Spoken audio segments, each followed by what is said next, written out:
Syederalon, penjabat Bupati Aceh Besar Muhammad Iswanto mengatakan pemerintah sangat serius dalam menangani masalah ketenagakerjaan. Hal itu dilakukan untuk mengatasi bertambahnya persentase tingkat pengangguran di Aceh Besar. Berdasarkan data Aceh Besar dalam angka tahun 2022, jumlah angkatan kerja Kabupaten Aceh Besar tahun 2021 sebanyak 182.623. Dari jumlah angkatan kerja tersebut, sebanyak 92,38% berstatus bekerja, sedangkan 7,62% merupakan pengangguran terbuka. Tingkat pengangguran terbuka itu menunjukkan bahwa terdapat banyak angkatan kerja yang tidak terserap pada lapangan kerja.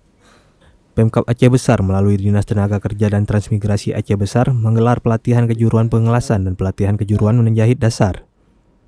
Kegiatan tersebut berlangsung selama 30 hari. Hadir dalam seremonial pembukaan acara itu staf ahli Bupati dan Asisten 1 Setdakap Aceh Besar.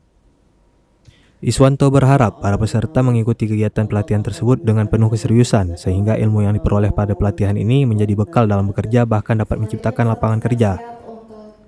Iswanto menambahkan, kegiatan yang memiliki daya saing bagi peningkatan kualitas SDM itu merupakan satu langkah maju dalam rangka memberikan, meningkatkan, dan mengembangkan kompetensi kerja, produktivitas, disiplin, sikap, serta etos kerja. Mereka nantinya diharapkan mampu membantu melahirkan tenaga kerja yang siap kerja dan berkualitas. Sementara itu, Kepala Dinas Tenaga Kerja dan Transmigrasi Kabupaten Aceh Besar, M. Rusli mengatakan, kegiatan tersebut dilaksanakan untuk meningkatkan sumber daya manusia di bidang ketenagakerjaan berupa peningkatan keterampilan dan keahlian bagi masyarakat.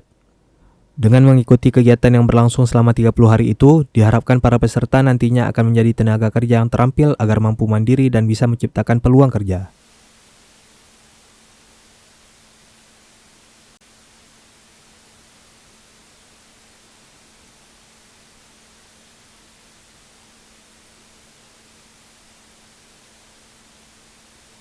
Dari Aceh Besar, Henry Serambi on TV.